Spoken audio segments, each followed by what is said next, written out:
हाँ माफी दिले জানি মাত্র ওয়েট করে কিনলাম দেখলাম মাপ ভাই আমার পাঠাতে আপনি টাকা দিয়ে নি।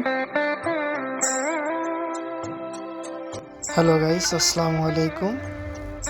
তো আজকে হঠাৎ করে চলতি পথে একটা ভিডিও দেখলাম, খুব ভালো লাগলো। আর এখান থেকে একটা জিনিস শিখতে পারলাম, সেটা হচ্ছে যে মানুষ যে যেখান থেকেই পারুক না কেন, যেভাবেই পারুক না কেন, ইচ্ছা বা চেষ্টা করলে অবশ্যই মানুষ মানুষের হেল্প করতে পারে। যেমন ধরেন বাচ্চু, এই যে বাচ্চু রিক্সা চালাচ্ছে, পিছনে দেখতে পাচ্ছেন ও অসুস্থ, ওর পিছনে ওষুধ রয়েছে।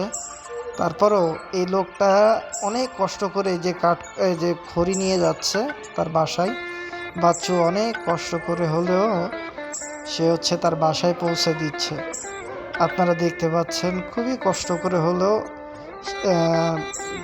বাচ্চু ওই বৃদ্ধর বাসায় রিক্সা দিয়ে ঠেলে ঠেলে পৌঁছে দিচ্ছে।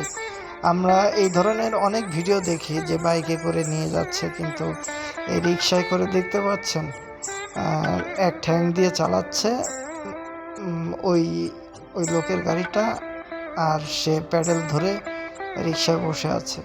কি সুন্দর একটা দৃশ্য।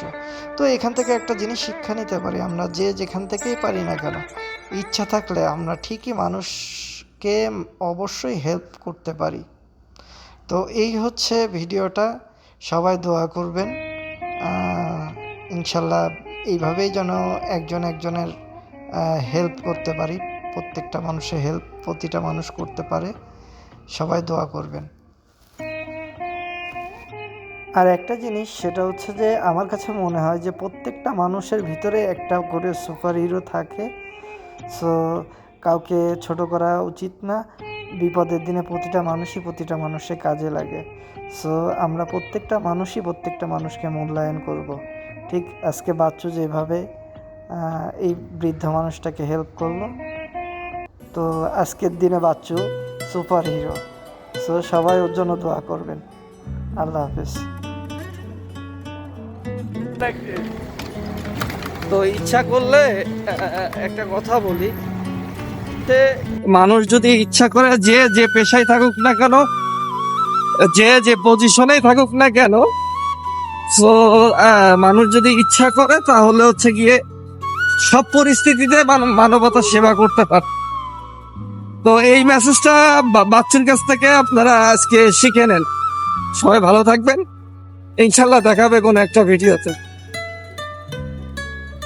দেখি এই যে সেই বাচ্চু।